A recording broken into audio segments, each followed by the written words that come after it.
بسم اللہ الرحمن الرحیم۔ امید ہے آپ سب دوست خیریت سے ہوں گے۔ میری جو لاسٹ ویڈیو تھی اس میں نے نظریے کی ڈیفینیشن پر بات کی اور نظریے کے جو کچھ خد و خال تھے، اس کا جو امپیکٹ تھا اس پہ بات کی۔ آج کی جو میری گزارشات ہوں گی اس میں بات کرنا چاہ رہا ہوں کہ حضور صلی اللہ علیہ وسلم کو یہ جو ایک نظریاتی زندگی تھی وہ کتنی پسند تھی، آپ اس کو کتنا لائک کرتے تھے اور کتنے کتنے بڑی چیزیں آپ نے کمپرومائز کی۔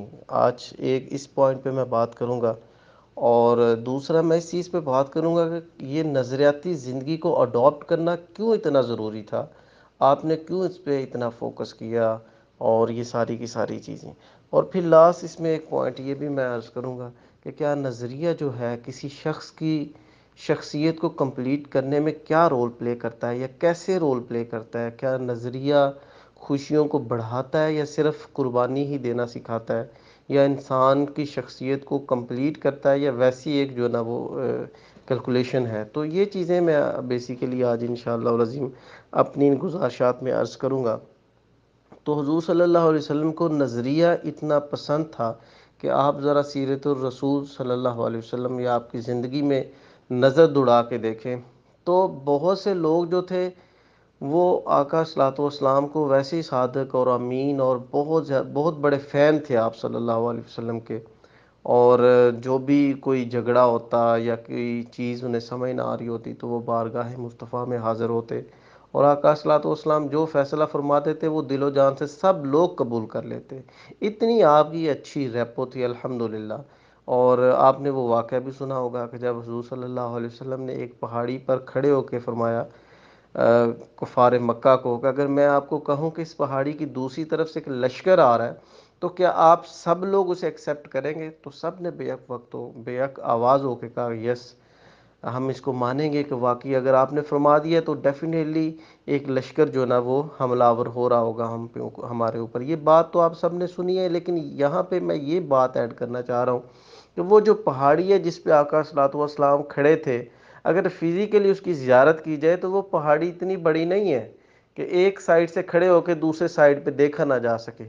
ایک سائڈ پہ کھڑے ہو کے دوسری سائڈ پہ ایزیلی وہاں اس پر دیکھا جا سکتا ہے، ٹھیک ہے، لیکن چونکہ آقا صلی اللہ علیہ وسلم خود فرما رہے تھے تو کفار کو نظر بھی آ رہا تھا کہ نہیں پہاڑی کی دوسری طرف کوئی چیز نہیں ہے، لیکن چونکہ آپ فرما رہے تھے، آپ کی اتنا اسٹرانگ امیج تھا کفار مکہ اور اہل مکہ کے درمیان کہ سب نے کہا کہ یار اگر ہمیں نظر بھی نہیں آ رہا لیکن چونکہ حضور صلی اللہ علیہ وسلم فرما رہے ہیں تو یہ بات بالکل ٹھیک ہی ہوگی۔ آپ دیکھیں ایسا شخص جس کے ساتھ لوگوں کی اٹیچمنٹ کا یہ عالم ہو، جس کے اتنے زیادہ دوست ہوں، اور وہ ہستی یکدم فیصلہ کر لے کہ یہ، اور ان کے ایک فیصلے کی وجہ سے وہ راتوں رات ان کے اتنے زیادہ دشمن پیدا ہو جائیں کہ وہ آپ کی جان کے جو ہے نا وہ پیچھے ہو جائیں، تو یہ جو ایک دوستی سے دشمنی میں کنورژن ہے، لوگوں کو دشمن بنا لینا، آپ صلی اللہ علیہ وسلم نے قبول کر لیا، ٹھیک ہے، اپنے جانی دشمن بنا لینا قبول کر لیا، اپنے فین کی جو ایک بہت بڑی لسٹ تھی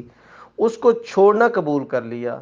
کس لیے؟ یہ ایک نظریاتی زندگی لیے، ایک صرف اور صرف نظریاتی زندگی کے لیے آقا صلی اللہ علیہ وسلم نے طائف کے میدانوں میں، طائف کے بازاروں میں پتھر کھانے قبول کر لیے۔ کس لیے؟ نظریاتی زندگی کے لیے۔ آقا صلی اللہ علیہ وسلم کو گھاٹیوں میں قید کر دیا گیا، اور حضور صلی اللہ علیہ وسلم کافی دنوں تک یعنی سوکھے پتے کھا کے آپ نے گزارا کیا۔ کس لیے؟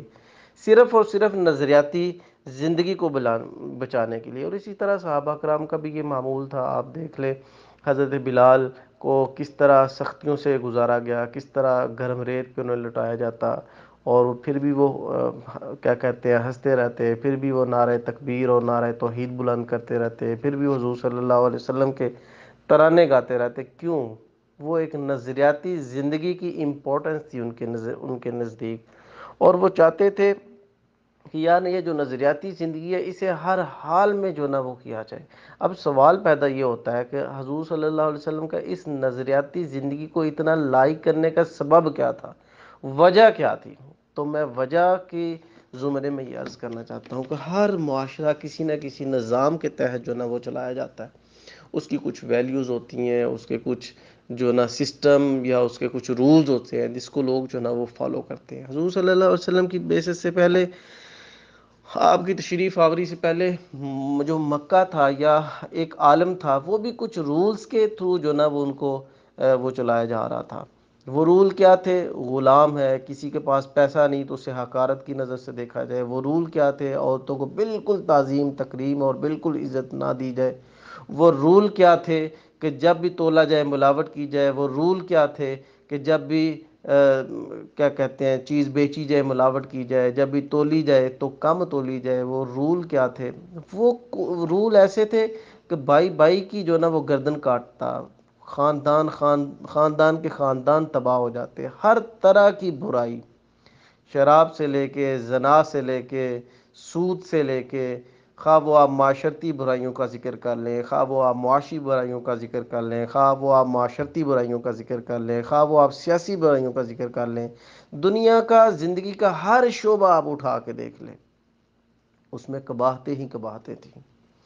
جب اللہ رب العزت کو انسانیت پر جب پیار آیا، جب حضور صلی اللہ علیہ وسلم تشریف فرما ہوئے، تو آپ نے پھر ایک ایسا سسٹم انٹروڈیوس کروایا. دیکھیں ہر سسٹم کا کوئی نہ کوئی امپیکٹ ہوتا ہے. اگر آپ آسان الفاظ میں اسے سمجھنا چاہتے ہیں تو آپ دیکھیں کہ دنیا میں کس ٹائپ کے سسٹمز جو نا پریویل ہوئے ہیں یا لانچ ہوئے ہیں. جیسے کیپٹلزم آیا، اس کا ایک اپنا امپیکٹ بڑھا، ٹھیک ہے. کمیونزم آیا، اس کا ایک اپنا امپیکٹ بنا. سوشلزم آیا، اس کا ایک اپنا امپیکٹ ہوا. تو جب اسلام آیا تو اس نے پہلے سے موجود جتنا سارا کا سارا جو سسٹم تھا اس پہ ایک بہت بڑی ضرب لگائی. جو غلام تھے، آپ نے کیپیبلٹی کی بنیاد پہ انہیں جو ہے وہ سردار بنا دیا. جن بچیوں کو زندہ درگور کیا جاتا، آپ نے انہیں سفیر اور کیا کہتے ہیں بہت زیادہ عزت سے نواز دیا. جو سود دیتے تھے، آپ نے ان کے خلاف جہاد کیا. جو شراب پیتے تھے، آپ نے ان کے خلاف جو ہے وہ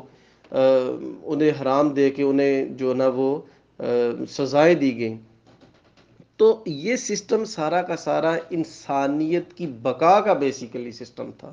اس سسٹم کو راج کرنے سے یہ بہت زیادہ پیس، امن، محبت، اخوت، بھائی چارہ، مساوات، ایک دوسرے کا دکھ درد، یعنی انسانیت جو تھی وہ امن کی پوزیشن میں آ گئی. انسانیت کو ریلیف ملنا شروع ہو گیا. تو یہ جو سسٹم تھا بیسیکلی انسانوں کو ریلیف دینے کا سسٹم تھا.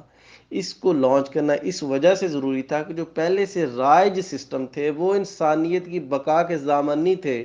وہ فتنہ پروری کے سسٹم تھے، وہ انتشار انگیزی کے سسٹم تھے، وہ قتل و غارت کے سسٹم تھے، وہ لوگوں کی عزتوں کو پامال کرنے کے سسٹم تھے، وہ لوگوں کو جو نا وہ کیا کہتے ہیں مزید پیس کر زندگی، مزید کم تر اور حقیر زندگی جو نا وہ گزارنے پر مجبور کرنے والے سسٹم تھے. جب آقا صلی اسلام آئے، آپ نے اپنا سسٹم دیا جہاں پہ برتری جو ہے، جہاں پہ بڑھائی جو ہے وہ تقوی کی بنیاد پہ ہے، جہاں پہ علم کو اہمیت دی گئی، جہاں پہ تقوی، طہارت اور ان چیزوں کے ساتھ ساتھ اپنے ریسورسز شیئر کرنے پہ اہمیت دی گئی. لوگوں کو ایک دوسرے کے لیے جینا سکھایا گیا، لوگوں کو ایک دوسرے کے لیے سیکریفائس کرنا سکھایا گیا. بھائی بھائی کی عزت کیا ہوتی ہے، رشتوں کا تقدس کیا ہوتا ہے، وہ ساری کی ساری چیزیں سکھائی گئی. تو بالآخر یہ جو سسٹم تھا اس نے انسانیت کو ایک بہت اعلیٰ معیار پہ لا کے کھڑا کر دیا. آپ اس کو اس طرح بھی سمجھ سکتے ہیں کہ وہ جب سسٹم آقا صلی والسلام نے انٹروڈیوس کروایا تو ماشاءاللہ آپ دیکھیں کتنی بہاریں ہو گئیں، کتنی رونقیں، کتنی محبتیں، کتنی شفقتیں. بچوں سے پیار ہو رہے ہیں، بڑوں سے پیار ہو رہا ہے. حضرت علی کیا فرماتے ہیں؟ حضرت علی فرماتے ہیں جس کا کوئی باپ نہیں، اعلان کر دیتا ہوں کہ اس کا باپ علی ہوگا. یتیموں کو اون کیا جا رہا ہے. جب وہ سسٹم آہستہ آہستہ سوسائٹی سے نکلتا چلا گیا، آج کے دور میں آپ دیکھیں کہ وہ سسٹم جب نکل گیا ہے، ہم آج کے دور میں اس سسٹم سے دور ہوتے چلے جا رہے ہیں. اس کے نتیجہ کیا پڑ رہا ہے؟ معاشرے میں قتل و غارت ہو رہی ہے. اس کا نتیجہ کیا ہو رہا ہے؟ فتنہ انگیزی اور انتشار پسندی ہو رہی ہے. اس کا کیا ہو رہا ہے جناب؟ قتل و غارت اور ڈاکہ زنی، چوریاں اور کرپشن، ہر طرح کی برائی پھر پیدا ہونا شروع ہو گئی. یہی برائیاں آقا صلی اللہ علیہ وسلم کے متعارف کردہ سسٹم سے پہلے تھیں. ہم اب اس سسٹم سے جو حضور صلی اللہ علیہ وسلم متعارف کرا اس سے پیچھے ہٹتے چلے جا رہے ہیں. وہ برائیاں پھر پلٹ کے جو نا وہ آتی چلی جا رہی ہیں. تو اس سسٹم کو اس لیے انٹروڈیوس کروانا ضروری تھا کہ اس میں انسانیت کی بقا تھی۔ اب آخری میں اپنی جو پوائنٹ ہے اس طرف آنا چاہ رہا ہوں، کیا نظریہ جو ہوتا ہے یہ شخصیت کو کمپلیٹ کرتا کہ نہیں کرتا؟ ٹھیک ہے، میں اس کی اگزامپل اس طرح دوں گا کہ حضور صلی اللہ علیہ وسلم نے جی ایک دفعہ فرمایا نا کہ تمام جو مسلمان ہیں جس میں واحد کی طرح، ٹھیک ہے، جس میں ایک جسم کے کسی اعضاء کو تکلیف ہو تو سارا جسم جو ہے نا اس تکلیف کو محسوس کرتا ہے۔ میں اسی چیز کو کنٹینیو کروں گا کہ جب آپ نے فرمایا کہ تمام مسلمان جسم واحد کی طرح ہے، تو میں جب جسم واحد کو میں ایک سوسائٹی کے طور پہ لیتا ہوں، اور جو جسم کے مختلف اعضاء ہوتے ہیں اس کو ایک انسان کے طور پہ لیتا ہوں، ٹھیک ہے۔ اگر ایک ایسا شخص جو صرف اپنے ایک اعضاء کی حفاظت کرے، اس کا مطلب ہے کہ سوسائٹی میں موجود ایک شخص جو صرف اپنی سوچے اور اپنے پورے جسم کی حفاظت نہ کرے، مطلب وہ پوری سوسائٹی کی حفاظت نہ کرے، ٹھیک ہے۔ انسان ایک ہے، انسانوں کی جب اکائیاں ملتی چل جاتی ہیں تو ایک سوسائٹی بن جاتی ہے۔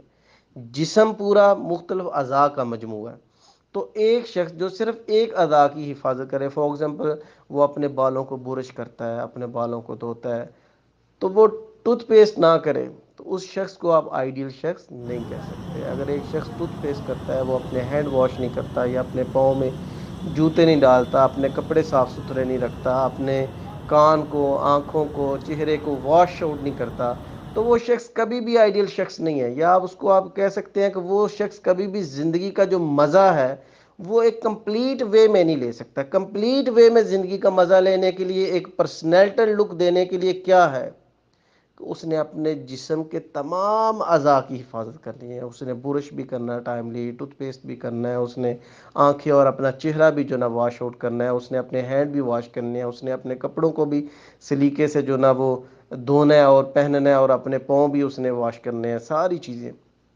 تو جس طرح ایک شخص اپنے تمام اعضاء کی حفاظت کر کے ایک آئیڈیل شخص اور ایک آئیڈیل پرسنالٹی بنتا ہے، اسی طرح کنسیپچولی اور معاشرتی طور پہ ایک سوسائٹی کو ڈیولپ کرنے کے لیے ایک شخص کا پوری سوسائٹی کا خیال رکھنا ضروری ہے۔ وہ سوسائٹی جہاں میں لوگ صرف اپنا سوچتے ہیں، یعنی ایک ادا کا صرف ایک انسان سوچے، وہ کبھی بھی آئیڈیل نہیں ہو سکتی۔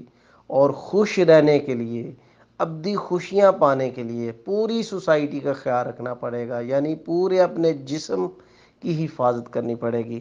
تو بہار دیگر یہ جو ایک نظریاتی زندگی ہے، یہ آقا صلی والسلام کو بہت پیاری تھی۔ آپ نے اس پہ بہت قربانیاں دی۔ میں اپنی بات کو کلوز کرتے وقت ایک ایگزامپل دوں گا، یہ اتنی پیاری تھی آقا صلی والسلام کو اپنی زندگی میں، پھر صحابہ کرام کو، پھر آگے اہل بیت کو، کہ جب یہ حضرت امام حسین جب قربانی دے رہے تھے تو علی اصغر اور علی اکبر بھی قربان ہو گئے جب، تو اس میں ایک ظاہری طور پہ تو یہ شہادت نظر آتی ہے، لیکن اس میں یہ ایک میسج بھی ہے کہ یہ نظریات ہمیں اتنے امپورٹنٹ ہیں، ٹھیک ہے۔ وہ کمپرومائز کر جاتے، ساری چیزیں ختم ہو جانی تھی، ٹھیک ہے، انہوں نے کمپرومائز نہیں کیا وہاں پر، تو انہوں نے یہ قربانی دے کے یہ بھی ایک ڈکلیئر اناؤنسمنٹ کی کہ یہ نظریہ ہمیں اتنا پیارا ہے، یہ نظریاتی زندگی ہمیں اتنی پیاری ہے کہ اس کے لیے اگر علی اکبر، علی اصغر، ہمیں اپنا خاندان بھی قربان کرنا پڑے تو پھر بھی یہ this is not a big deal, okay. تو یہ ایک نظریاتی زندگی کی امپورٹنس پہ میں نے آج اپنی گزارشات کی۔ انشاءاللہ جو شخص ان نظریات کی حفاظت کرے گا وہ حضور صلی اللہ علیہ وسلم کی سنت پر عمل پیرا ہوگا، اور انسانیت کی جو بقا ہے، انسانیت کا جو سکون ہے، وہ نو ڈاؤٹ اسوہ حسنہ ہے۔ قرآن ہے، باقی احادیث کی کتابیں ہیں، باقی بہت کچھ لٹریچر ہے۔ اللہ رب العزت نے کیا فرمایا کہ آپ کے لیے جو اسوہ حسنہ ہے وہ رسول اللہ صلی اللہ علیہ وسلم کی ذات پاک ہے۔